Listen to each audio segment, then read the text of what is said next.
The doorbell rang. From deep inside the mansion, from somewhere in the living room, came Nadine's voice. "Erica, someone's at the door." "Yes, ma'am," she called out. Erica frowned as she walked toward the entrance. She muttered to herself under her breath, "Do you think I'm deaf? Don't I open the door every day?" She smoothed her apron with her hands and straightened the lines of her long-sleeved white button-up blouse. Loose black pants and comfortable shoes completed her work ensemble. It wasn't at all what she wore to clean her own apartment, sweatpants and a t-shirt, hair tied back with a bandana, rather than the elaborate and neat French braid she wore to work.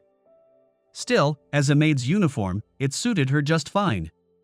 She was glad she had never been told to wear the iconic lacy black and white lace miniskirt and cleavage-bearing top that had proved to be a great disappointment to Thomas, her son Brady's roommate when both young men arrived from college.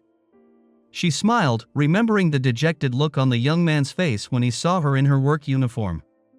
Walking into the kitchen, she heard Thomas say, "I thought she'd be dressed, sexy." "Yeah, I don't want to see that," Brady said. "It's okay, she's still hot." "Shut up, asshole. That's my mom." When Erica had first applied for the job, she had been uneasy about it. She had heard horror stories about domestic servants mingling with the wealthy class and what had happened. She decided that such an outfit was a harbinger that the man of the house would seek her out. But it didn't happen. Edward Blanton had always treated her with respect and dignity. Of course, she knew she was his housekeeper and he was her boss, but his interactions were always work-related. He thanked Erica for her hard work and her bonuses were nice. Edward had never once said a suggestive word to her. Probably, she thought, because his head was glued to Nadia's ass. As much as Erica liked and respected Edward as an employer, she disliked his wife, Nadine. Erica's father, a salty soul if ever there was one, would have described Nadine as someone who was born with a silver spoon up her ass. At least 20 years younger than her 60-year-old husband, Nadine was vain, arrogant, condescending and cheap, and Erica considered these to be her good qualities. She saw Nadine's angry and vindictive nature, which had never been directed at Erica until now. Because she needed the job and it paid well, Erica would often bite her lip, often say, "Yes, ma'am," and then go home and pound the heavy bag in Brady's bedroom. Erica sighed as she reached the front door. Edward was blind to the truth about his wife's character. When he was able to tear himself away from his work in the corporate boardroom, he was affectionate with her and practically gave her license to do whatever she wanted. He was a decent man, but he was far from the first decent man married to a narcissist, and like most narcissists, Nadine had perfected the skill of showing her husband what she wanted him to see. She opened the door and saw another Beverly Hills socialite about Nadine's age. Perfectly groomed and combed, Julie Hastings wore fancy clothes, sunglasses that could have cost 4 figures, and a diamond pendant that probably cost more than Erica made in a year. Botoxed lips and peroxidized blonde hair completed the stereotype, and Erica had only to keep from laughing. She tilted her head toward her visitor. "Good afternoon, Ms. Hastings." "Good afternoon, dear." She stepped inside as if she was expected, which she was. "I'm not late, am I?" "No, ma'am. You were the first to arrive." Erica missed the condescending reference to dear that the woman used to refer to someone a dozen years older. There was no point in bringing it up. "Ms. Blanton will be receiving guests in the solarium today. Would you like me to announce you?" "No, thank you. I know the way." She walked deeper into the house. She had almost reached the living room when Nadine emerged from there. Both women greeted each other with fake warmth, formal hugs and awkward air kisses on the cheeks. Each woman immediately began telling the other how good they looked in their cute outfits. Erica didn't like the insincerity, but it wasn't her job to worry about the drama of middle-aged trophy wives.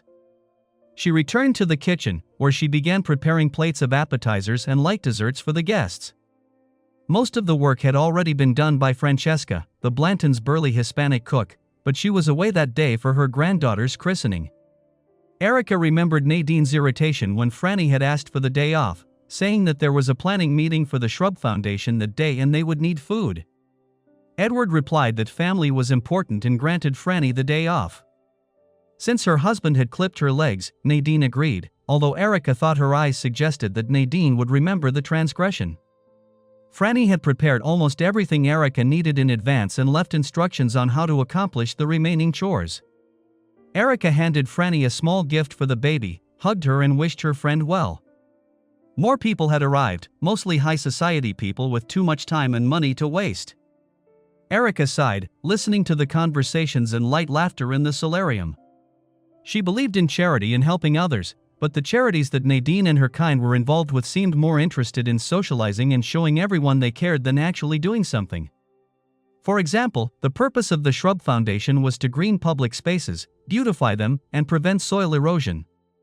In the 6 months they had been dating, Erica had not noticed that they had planted a single plant. She glanced at her watch. 10:49. Nadine had instructed that the food service would begin at 11 sharp. Erica checked, but everything seemed to be in order. The last tray of crab cakes was under the broiler, and she had 2 loaves of sourdough bread to slice. She was just reaching for the bread knife when the doorbell rang again. Erica stepped out into the hallway to answer it. The door opened, and a 6-foot-tall blond man with blue eyes and a handsome, rough-looking appearance, dressed in a perfectly tailored suit, stood before us. Despite his attractiveness, the man possessed a smug look, which immediately alerted Erica when she saw him. Nevertheless, she nodded to him. "Good morning, Mr. Decker. Please come in." "Thank you, Erica." She suppressed the urge to flinch. His tone and the way his eyes lingered made her feel greasy, as if his gaze left a trail of slime wherever it fell. Still, the man worked for Edward, so she couldn't blame him unless Decker had directly propositioned her or groped her. He'd never done that, but only watched her. But if he's here, that means… Erica smiled again, this time without coercion. "They're in the solarium, sir, and they're ready to begin. Would you like me to walk you there?" "You're welcome." She led John Decker into the back of the house. She could feel his eyes on her ass, but tried to ignore it. Erica stopped at the door and made a gesture with her hand. Decker gave her a cold smile and stepped inside. Erica headed back toward the house, ignoring the enthusiastic squeals of the women inside the house. The hens were clucking over their rooster. She stopped at the front door and looked out the side window. He stood by the tinted windows of Decker's limo, dressed in his black suit. He brought the cigarette up to his face, took a puff, and exhaled. Even from a distance, his boredom was evident. Erica hurried into the kitchen and finished her preparations, keeping her eyes on the clock. At 11, she took the trays to the sunroom and set them on the ornately carved sideboard. Nadine's guests reached for their plates. Erica heard the many compliments the guests threw at Nadine, and she glowed with pride, as if she were in the kitchen, kneading bread and peeling nuts. After a few minutes and a few movements, she brought in all the food. She quickly checked the drink bar that had been set up before the guests arrived, and everything looked sufficient. Erica cast a glance at Nadine, who ignored her and then withdrew. She knew from her own bitter experience that one should never speak to the lady of the house in public without first being invited. If Nadine had wanted anything at this point, she would have been staring at Erica, waiting for a confession. But with the fulfillment of immediate objectives. She opened the front door. As soon as she did, the man's head turned in her direction. Erica looked around and, since the hallway was clear, gestured for him to come in. He grinned, put out his cigarette under his heel, and walked to the door. Erica watched him approach. As he approached the porch, she said, "Hi, Peter. How are you?" He shrugged. Same old, same old. Come into the kitchen. I think I have enough food left to feed you." In truth, Erica had saved some food in case Peter gave Decker a ride. "What are you drinking tonight?" "Driving, so just water." "Thanks." They entered the kitchen. Peter took off his cap and put it on the counter. Erica pulled plastic-wrapped containers out of the refrigerator and assembled the food on a plate for him. Out of the corner of her eye, she watched him. Average height and lanky, Peter Chang looked good in his chauffeur's black jacket, slacks, white shirt, and thin tie. In Erica's opinion, his mixed Caucasian-Chinese ancestry gave him the best traits of both nations. His handsome face was timeless. Although she knew Peter was in his early 50s, he could easily pass for a man in his 30s. Thinking about it, Erica touched her braid. It was still dark, but the first strands of gray were beginning to show through. Although she'd invited him into the house, a house she didn't own, not exactly with permission, Erica figured it was a small risk. The Blantons had always advised her to extend hospitality to her guests. If Peter was discovered in the kitchen, she'd pass it off as him needing to use the restroom. She held out a plate to him. "Eat. A growing boy like you needs nourishment." Peter snorted. "Of course. The only thing I'm growing now is my waist." He picked up the plate. Erica's gaze traveled lower. "You're, what? 30 inches at the waist? 32? I think you could use to lose a few pounds." He took a bite of a piece of garden chicken wrap. "You're just the kindest soul. First you feed me and then you stroke my ego." The girl's trying. They chatted for a while Peter ate. Every 15 minutes she returned to the solarium to see if her presence or replenishment was needed. She collected a few plates, but otherwise everything was fine. Nadine and her coven started talking about buying trees and hedges to plant. Erica noted that for every 5 minutes of chatter there was about 30 seconds of business. During each ride, she caught Decker's eyes on her. When she returned to the kitchen after the second run, Peter was leaning back on the counter and rubbing his belly. Erica grinned. Ever since she'd remarked in passing that he never had a meal break when he was on a work schedule, she'd always made sure to treat him to something when Decker stopped by, which was often.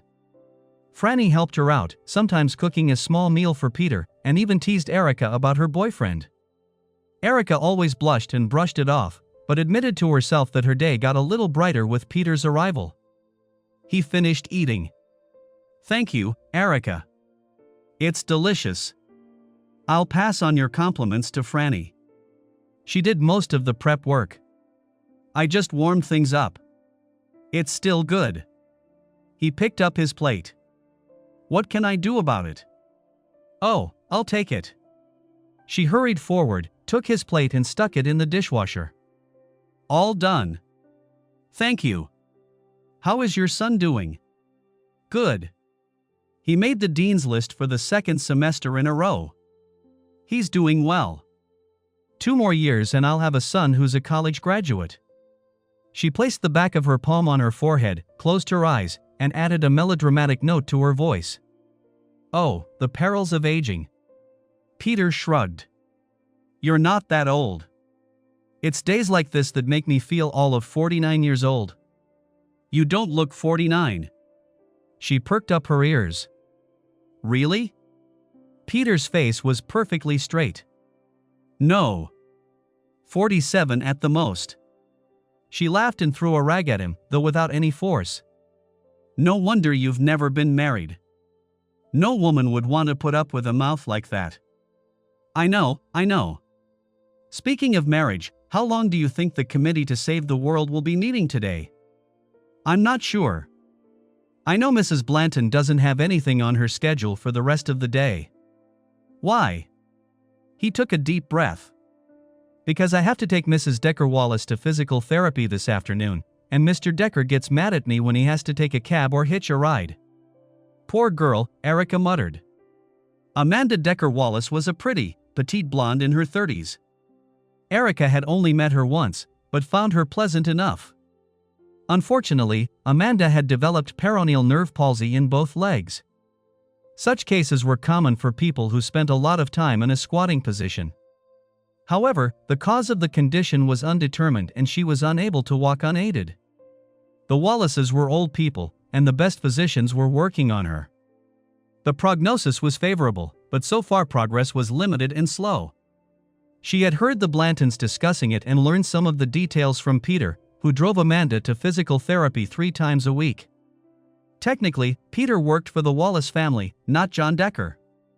He was safe if he left his husband to drive his wife, but it didn't make it any easier when he worked alongside Decker. Erica understood his desire to avoid trouble if at all possible. Peter reached out. "Yes.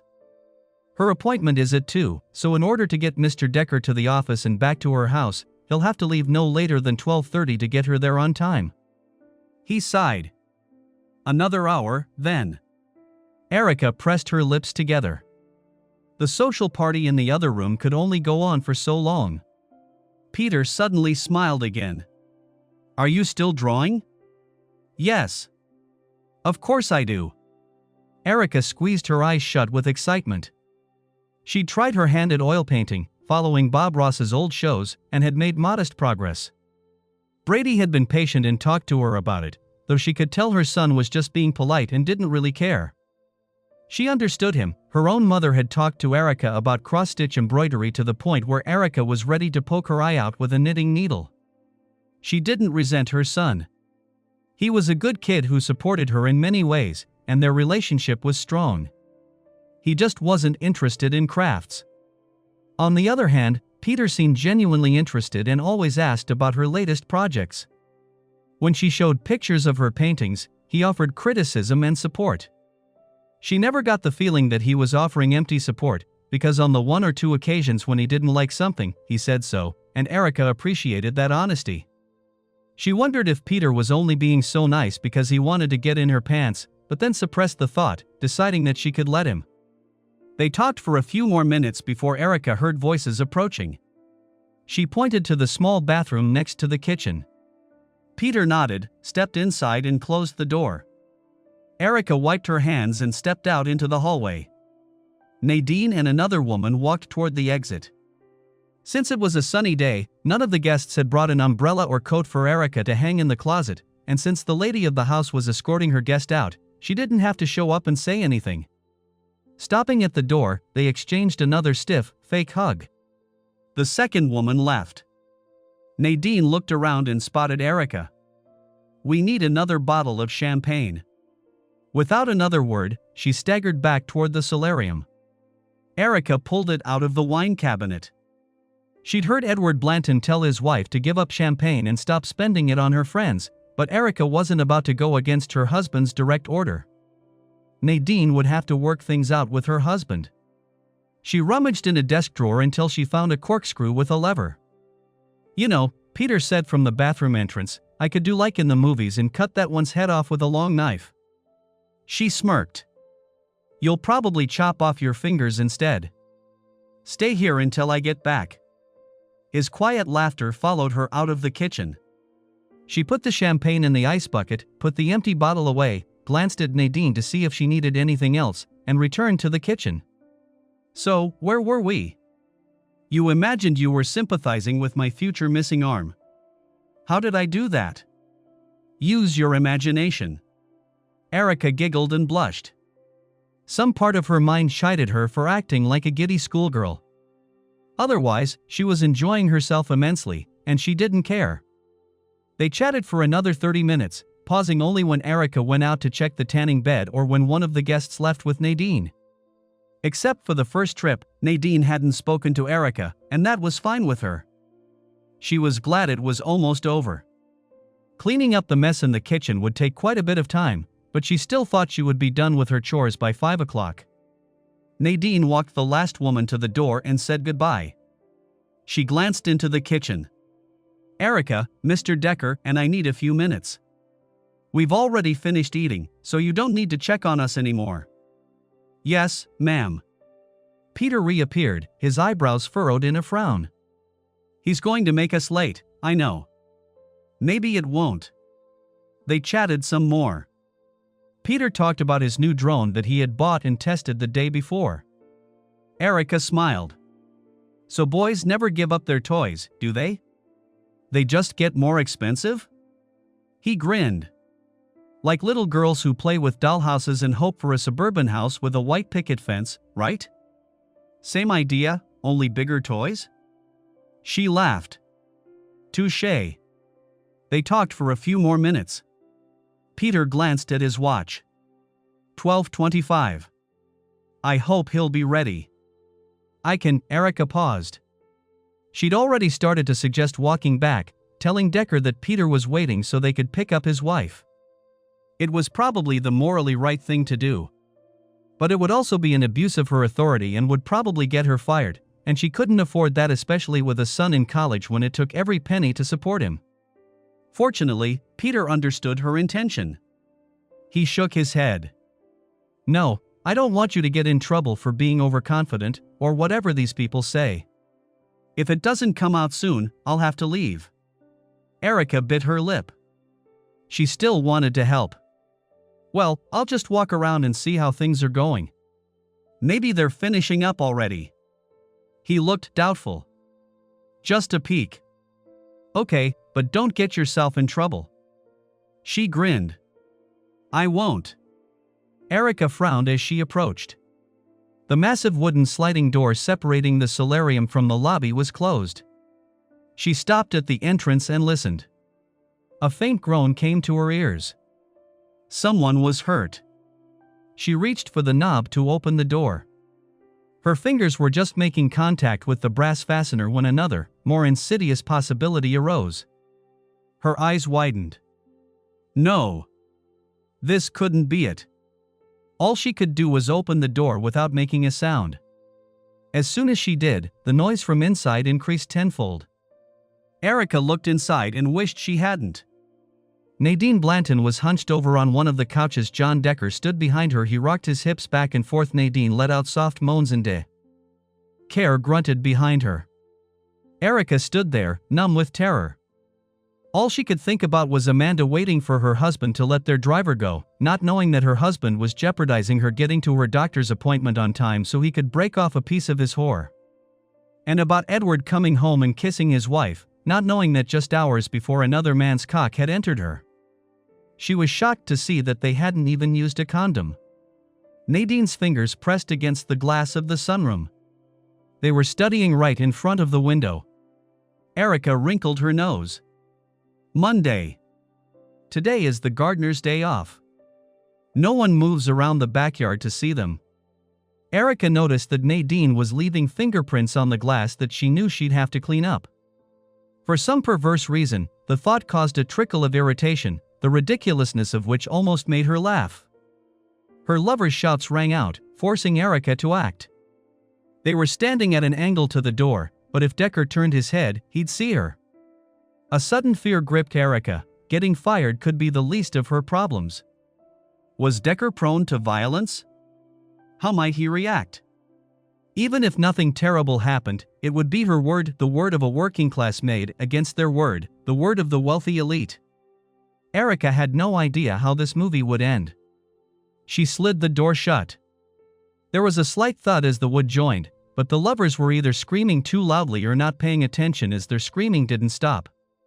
Erica snuck back down the hallway as quietly as possible. Peter was leaning on the counter and looking at his phone when she walked in. At the sight of Erica's distraught face, his smile was replaced with a serious expression. "Erica? What's wrong?" "Peter, they." "What?" She took a deep breath. Decker made Nadine bend over the couch and shake the rest of her brains out of her. "What?" He rose abruptly from his hunched position and got to his feet. "Are you kidding?" "I wish I had, Peter. I didn't look long because I didn't want them to get caught, but I know what I saw. That bastard. How can he do that to Amanda, especially considering everything she's been through? She's a wonderful person. She doesn't deserve this." "I know." Erica wrapped her arms around her torso. She thought of Edward Blanton, and a rush of sympathy swept over her. Edward is a good guy and a great boss. Even though I think she's a psychopath, he just adores Nadine. It would break his heart. Peter stared at the wall for a moment. "Erica, you can't tell him." She frowned. "What are you talking about?" "I'm not going to let this." He held up his hand. "I'm not talking about any of them getting away with it. But right now it's just your word against theirs. You weren't filming on your phone or anything, were you?" "No, I didn't. I figured if they caught me peeking, no one would believe me and I'd get fired, so I ran away." She looked toward the tanning bed. "It's too risky to go back for it now." "I agree." He stepped forward and put his hands on her shoulders. Peter's gaze never took his eyes off her face. I'm with you, Erica. We're going to get them, but we're going to do it safely, okay? Lay low and take your time. Act stealthy around her. Can you do that? Erica nodded. I guess so. You didn't like her anyway, so this won't change much. Just keep your eyes and ears open. I'll be doing the same. Let me think about it. We'll take care of them together. Peter let her go, pulled his wallet out of his pocket, and handed her a card. Call me in a day or two and we'll think about what we should do. I will. In the meantime, you'd better hurry up. He glanced at his watch. Yeah. At least this time I won't feel bad about leaving him. Call me. Peter turned to leave, but Erica put her hand on his shoulder. He looked up at her. She smiled, leaned over and kissed his cheek. Thank you. He smiled back at her and hurried out the front door. Erica tidied up the kitchen, keeping her eyes on the time. It was almost 1 o'clock when she heard voices in the hallway. Nadine and Decker were walking past the front door to the kitchen, heading for the entryway. She heard the front door open, a muffled scolding and hurried footsteps approaching her. She concentrated on cleaning one of the pans. Nadine walked into the kitchen, followed at her heels by Decker. Erica? Have you seen John's driver? Did he say anything to you? She briefly considered saying that she hadn't seen Peter, but the security cameras would have shown that he had gone into the house. Erica replied, he came in to use the restroom. We just said hello, but he said he couldn't stay, said something about a meeting. Decker grimaced. Amanda, that's right. Nadine, can you call me a cab? Of course. Erica, take care of it. Nadine escorted Decker out of the room. Erica sighed and reached for the house phone. Hashtag. Her cell phone beeped. Erica glanced at it and smiled to herself. It was Peter calling. She checked the timer on the elliptical and saw that there were still 5 minutes left in her hour-long cardio workout. Ah, screw it. She stopped and picked up the phone. Hi, Peter. Hey. How are you? Just at the gym in my apartment complex, finishing up a workout. She took off the exercise machine and headed for the stairs. I'm all sweaty, so it's time for a long hot shower. I think I'll just stand under it for a while so the water cascades over me. Peter was silent for a moment. That's very descriptive. You really know how to throw a guy off his prepared speech. Erica giggled again. She realized that she'd started doing that a lot more often since she and Peter had started their project, which they dubbed Operation Jerk Kidnapping. They exchanged notes every few days, and if they found something to use against Nadine and John, she found herself wanting to talk to him more and more each time. Well, I certainly don't want to distract you from your mission. He laughed. My ass, you can't be serious. It's okay, I don't mind that image. She blushed. Good, because I don't have anything for us. They watched the adulterous couple for weeks without finding any evidence. They tried to eavesdrop on conversations using their phones in record mode, but got nowhere. When Erica suggested hacking into John or Nadine's phone looking for incriminating messages or installing a tracking program, Peter vetoed the idea. Not to be dismissed, he said it could lead to possible criminal charges, and she was forced to admit that he was probably right. From Erica's perspective, Nadine had a few unexplained absences when Erica thought she might be sneaking around with John, but they were all away from home. Peter reported the same thing, but during the hours he was driving Amanda to meetings. Erica grew increasingly frustrated and reconsidered their strategy. She often wondered if they should have just told Edward and Amanda and let the chips fall where they may. At the same time, she was able to spend more time with Peter. Once or twice a week they would get together in her apartment to compare notes. Inevitably, their conversations turned from frustrations about not finding anything about Nadine and John to conversations about themselves, which gradually faded as they looked at each other. Then one of them would cough or look away and try to get back to business. Each time this happened, Erica blushed and squirmed, clenching her thighs. She tried to wear out her vibrator after each of Peter's visits. His next words brought her back to the present. Anyway, I called because I might have something for us. Thoughts of teasing Peter were on the back burner. Trying not to give away her impatience, Erica asked, "Really? What? Do you know anything about the Shrub Foundation's plans for Memorial Day?" Erica was painfully aware that Nadine had planned to throw a huge party to raise money for the foundation. She planned to host it at her house and went out of her way to organize the event. Members of the social elite of Los Angeles were invited to the party. Nadine even secured the presence of an executive from a prestigious national organization dedicated to building homes for low-income families on the condition of joining forces in the local area. The event was talked about as one of the biggest events of the year. As a result, Nadine almost lost her mind. Suddenly everything in the house wasn't good enough. Nothing was clean enough. Erica had to hire 3 new temporary workers to clean up. She felt sorry for the gardening crew, half of whom had been fired and replaced for not following instructions or whatever Nadine came up with on the spot. The woman's pre-holiday mania had exhausted the last of Erica's patience. It all went through Erica's mind in an instant. She gritted her teeth. "Yes, I know everything. She's driving you crazy, right?" "Crazy?" Peter laughed. "Well, she's been talking to John about it. He's involved in all the plans. I guess working with his boss's wife, he can look like a participant in the process." "That's not all he's connected to," Erica grumbled. "I overheard them talking today. I guess they're planning to do a video montage at the fundraiser to make everyone tear up, you know, the standard heartwarming nonsense about building houses, planting trees, and so on. They're going to spin it on the big screen throughout the party." "Okay?" He said, "Well, I was just thinking, what do you think would happen if we replaced this footage with something more interesting?" "What's your point?" John suggested to Nadine that they secretly fuck in the middle of the benefit. He called it the ultimate high to do it while all the guests were around. Nadine agreed, saying they could enjoy the after-dinner pleasure even more if they did it while, quote, the suckers were emptying their wallets. Erica shook her head.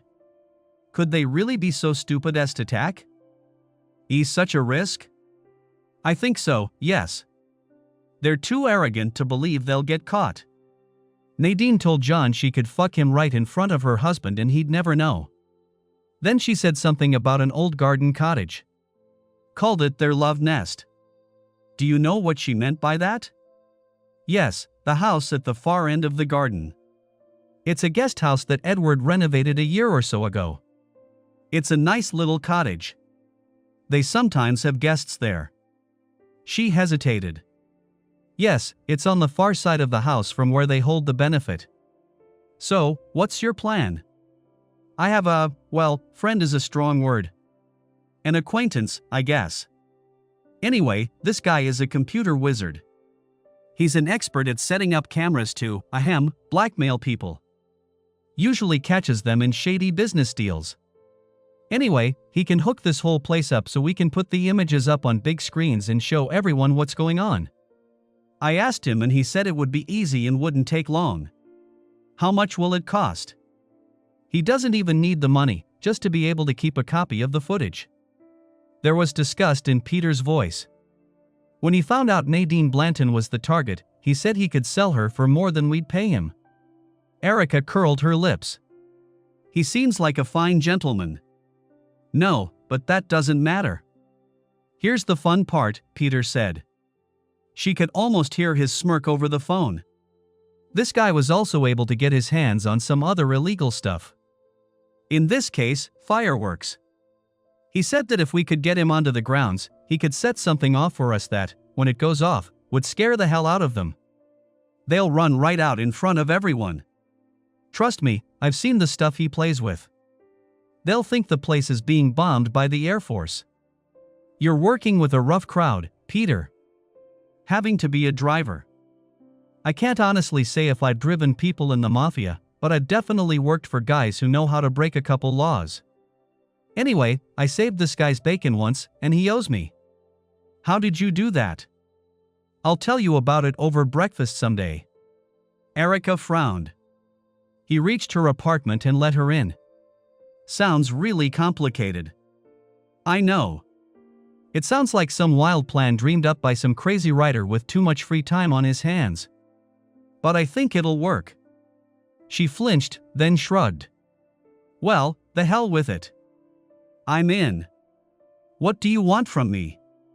I'm going to call my boyfriend. I need you to bring him to the grounds the day before to get everything set up. Maybe something else will come up before then, but otherwise just stand here and look pretty. I can do that. Erica smiled. You really think we can make it work, don't you? I think so. His voice lost some of its cheerfulness. Erica, I want to try. I don't want to keep watching them get away with it. If you think we'd be better off just filming them and giving the tape to Edward and Amanda, we can do that. That way we won't embarrass them in public. Erica thought about it for a moment. She didn't want to humiliate her boss and Mrs. Decker-Wallace. She thought it was already hard enough to go through the awkwardness of being lied to, let alone having it happen in front of everyone. I don't know. Maybe if they knew it was going to happen. She paused. She smiled as an idea popped into her head. Peter, did you happen to record that conversation they had? Of course, just as we agreed. Video? Yes. Perfect. Erica felt a surge of excitement. This is what we're going to do. She outlined her plan to him. When she had finished, Peter said, "That's good. Do you think they'll go for it?" I think Edward will. Amanda? You tell me. I think I can convince her. Yeah, I like that. He paused. You've got a pretty big brain. Good. Erica grinned. A slight tremor appeared in her voice. If this works out, you can show your appreciation for my big brain and all the other body parts. Peter whistled. If I didn't know better, Erica, I'd swear you were proposing to me. You don't know any better, because that's exactly what I'm doing. She cleared her throat. Plan to meet tomorrow. I want to work out all the little details and make it happen so I can see that confession. Hashtag. Eric watched the festivities from the bay window of the solarium. 200 concerned LA residents circled the lawn and set up tents, rubbing elbows and exchanging jokes. Through the open doors at the end of the hall came a light hum of conversation and quiet music accompanying a commercial spinning on a huge screen. She wondered how effective such an event was. The commercial should have been played once, after the guests had had a few drinks and the Shruba Foundation had made an impressive speech. Then the recording could have been turned on when everyone's attention was riveted, and maximally touched both heartstrings and wallets. In reality, the video was played over and over again and the guests paid no attention.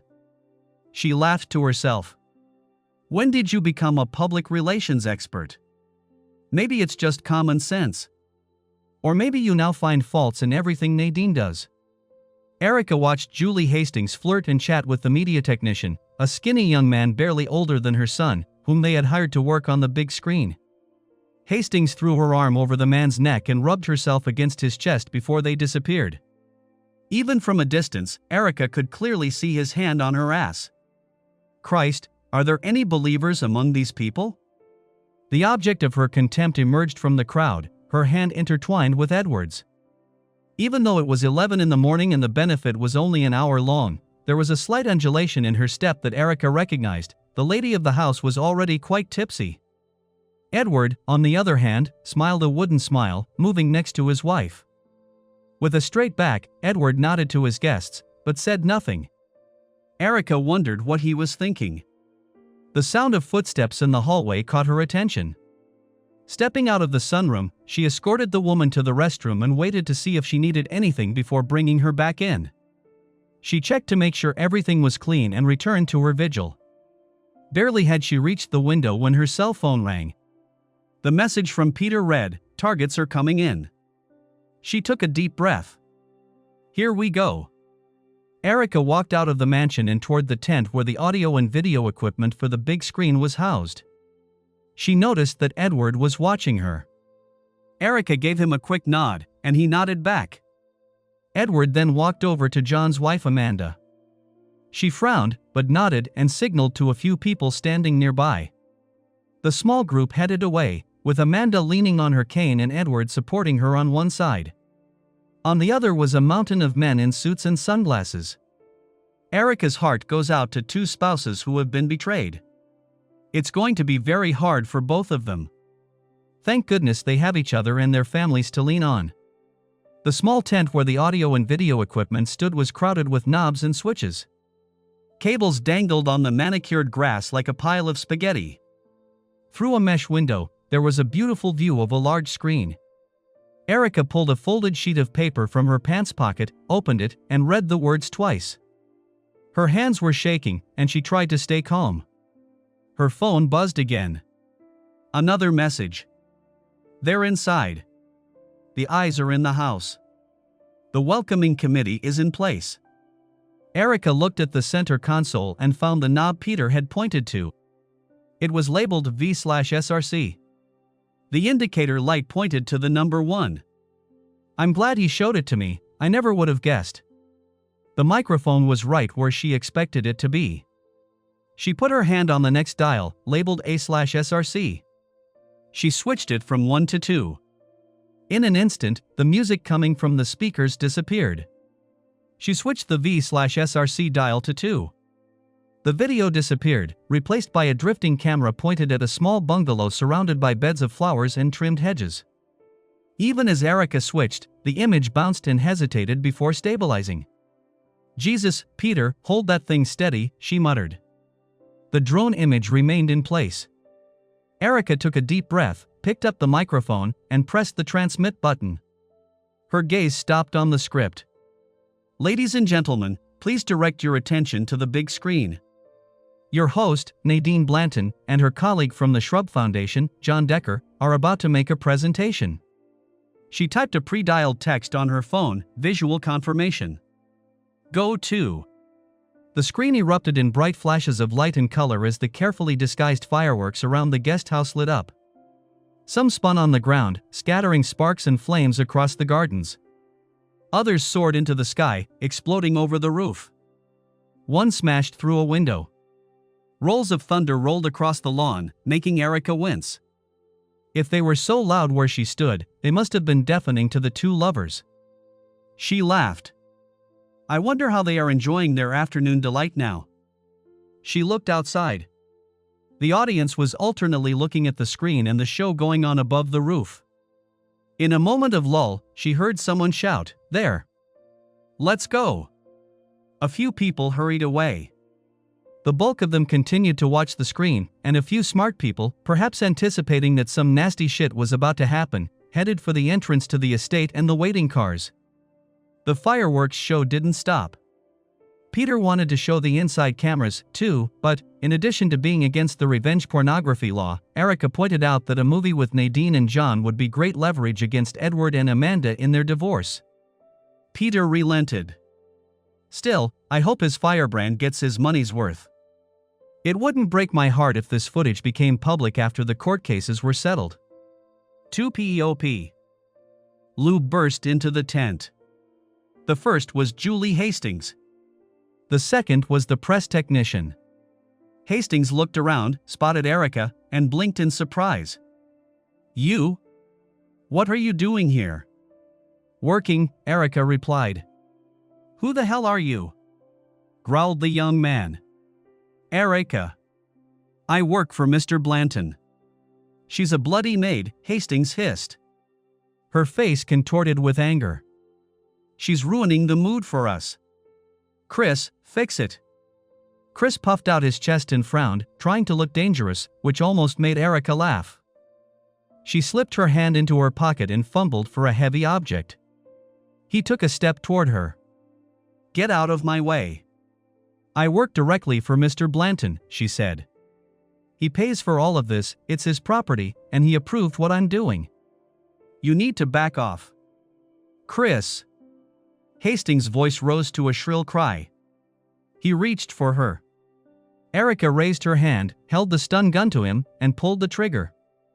There was a thud, and Chris collapsed and went limp. Hastings shouted. You killed him. He'll be fine in a few minutes, Erica said with a growl. He didn't mean to get electrocuted, and he shouldn't have tried to lay hands on me. You.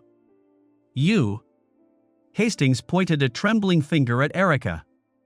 You're going to get fired for this.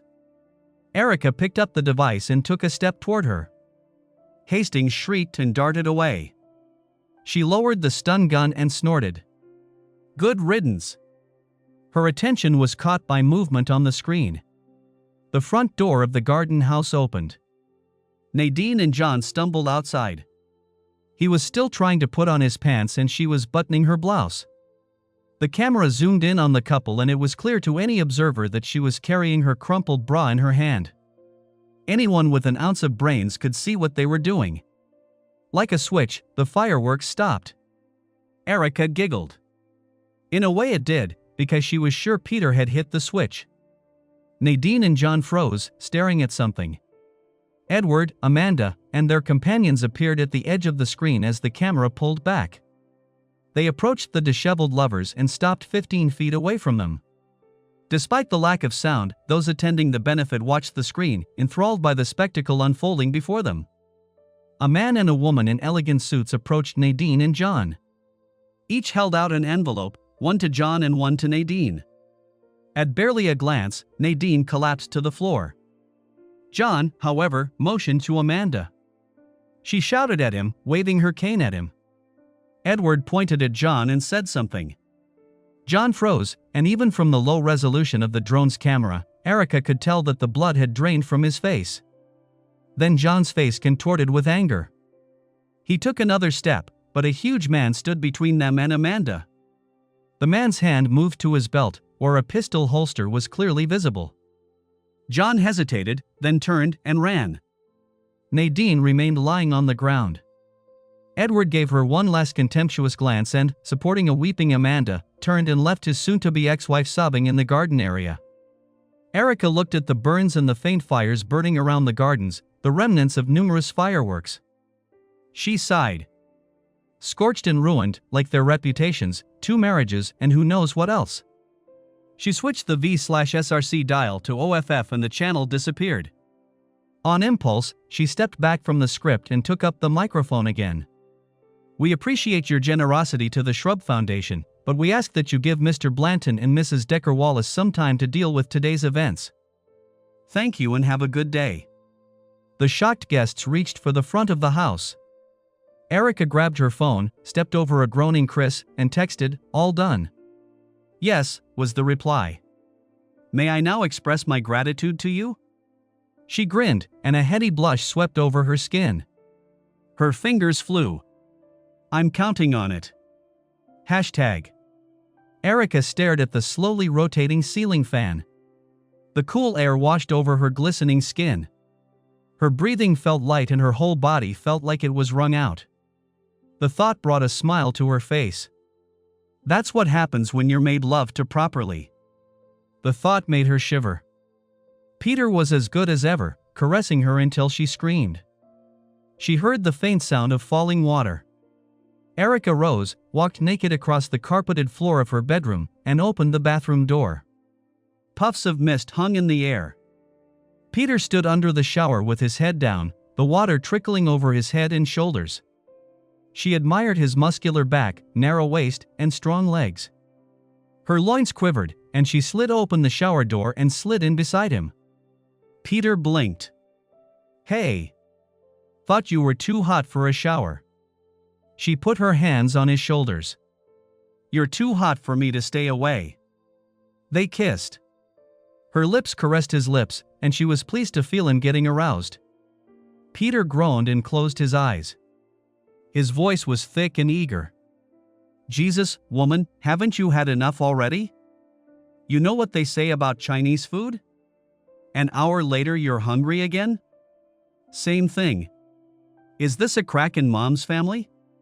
After a while, they were in the kitchen, Peter in shorts and Erica in a long button-down shirt. They stood side by side, picking at a couple of sandwiches. Erica threw glances at him every now and then. He met her gaze and smiled. She blushed and went back to spreading mayonnaise on the slices of bread. Who would have thought it would turn out this way? She feared that without their mutual antagonism with their employers, their contact would cool down and return to normal. Even as Nadine Blanton still sobbed on the lawn of her former estate, Erica wondered what would happen to her and Peter. Peter, however, apparently had no doubts. As soon as he saw Erica in his apartment after the events of that day, he grabbed her under her arms, lifted her into his arms, and spun her around, laughing at the success of their coup. As soon as her feet touched the ground, Erica threw caution aside and sank her lips into his, and to her delight, he reciprocated. They left a trail of clothes behind them and headed for the bedroom for what turned out to be the first of many wonderful sessions. From then on, Erica practically lived with him. She was worried about her son's reaction, but as it turned out, for nothing. Peter and Brady hit it off immediately and got along great, spending time flying Peter's drone and discussing Elon Musk's latest space projects. Brady even told her, "It's too early to tell, Mom, but I think he's a good one." Erica smiled at that memory. Her son had treated previous boyfriends coolly or indifferently, which only made her feel better about Peter. She glanced at her watch and her smile shrank. After the meal, she would reluctantly have to leave, since the next day was Monday and meant the start of a new work week for both of them. Technically, Peter was on duty 24 hours a day, but ever since John Decker had been banished from the family, his duties had been greatly reduced. Likewise, Erica found it much easier to work without Nadine. The divorces continued, and in an ugly way. Nadine pleaded with Edward, saying it was a mistake, but he was adamant. Seeing the handwriting on the wall, she decided to try to break the prenup, but with Edward's money and experience, she didn't stand a chance. As far as she had heard, Nadine had signed the decree in exchange for a lump sum, then disappeared. Franny said that Nadine had gone to the East Coast, but Erica didn't care as long as she left. John behaved much more belligerently, berating Amanda and her family in public and on social media. This continued until he found himself beaten to a pulp in the parking lot of his cheap apartment. From his hospital bed, he claimed Erica thought he wrote it because his jaw was broken, that Amanda's father had sick thugs on him, but there was no way to prove anything. Their divorce went through the courts, but since Edward had fired John immediately after receiving benefits, John's money and options were running out. All of them were also questioned by the police about the fireworks and complaints from neighbors.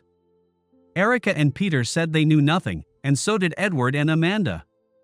It just so happened that the estate's security cameras had malfunctioned that day, and nothing had been recorded. Erica assumed that the police knew more than they were saying, but since it was a one-time incident that had happened on a wealthy estate, the damage was unique to it, and no one had been hurt. She suspected that the police were inclined to leave it at that, rather than put resources into an investigation that would be a dead end from the start. Erica sighed. Even with all the turmoil, both she and Peter still had to work. They had to clean houses and drive employers around. They were both too busy to see each other much during the week. "I guess that's just life, right?" As if reading her thoughts, Peter said, "It's going to be a long week. When can we get together again?" "Probably not until Friday at the earliest. Brady has an awards ceremony on Wednesday. I took the rest of the week off for it, so I'll be a little tense the rest of the week." "An engineer's scholarship presentation?" She smiled. "Yes." "Did he tell you?" "He asked me to come. He also said it would take a lot of financial pressure off you." "It is." I congratulated him. "Unfortunately, at the same time, I have to take Amanda to one of her meetings." Brady understood and said we'd be together later. Erica leaned against him. "I'm glad you and he are getting along so well. He's a good kid. He had a good mom who raised him." His arm went around her shoulder and squeezed. Satisfied, Erica sighed. There was a knock on the door. Peter furrowed his eyebrows. "I wonder who it is." He went to the front room. Realizing she was only wearing her shirt and nothing else, Erica backed up. She heard short voices. The door closed, and Peter returned. Looking confused. In his hands he clutched an envelope. She pointed at it. "What's this?" "Courier delivery." "I don't know what it is, but it's addressed to both of us." Erica's senses went on full alert. Who could have known we were here together? He took a knife, cut open the top and spilled out the contents. A folded page and a smaller envelope fell out of the envelope. Peter unfolded the page and held it out so they could read it together. To Erica and Peter. We apologize that we cannot do this publicly. We would like to openly thank those who alerted us to the betrayal of our spouses. Unfortunately, we are both in the midst of litigation and our divorce proceedings will be in court for a long time to come, not to mention the police investigation into who set off numerous illegal fireworks in a residential neighborhood, so it would be best if we kept it private. We both hope you realize how much we value loyalty and want to reward it. Rest assured, when the dust settles and our finances are no longer being watched, you will both receive a raise and increased benefits. We both had our suspicions, but we never thought our cheating spouses would be so bold and disrespectful, so we thank you for bringing this to our attention and allowing us to prepare a suitable response. We can't say we approve of the fireworks, whoever set them off. Erica blushed, but Peter only grinned and said, they know, but they say that to cover their asses. She nodded and continued reading.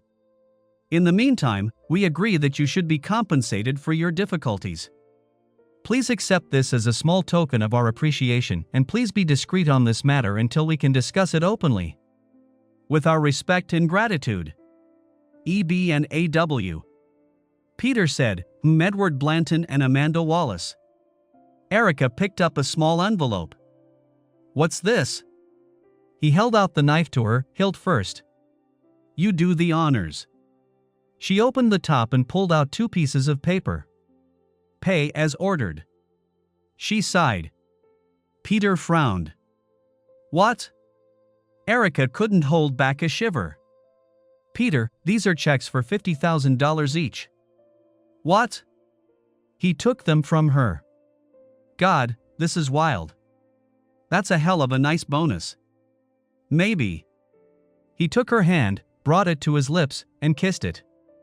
But that means your money problems are over for Brady. The realization came, and Erica couldn't help herself.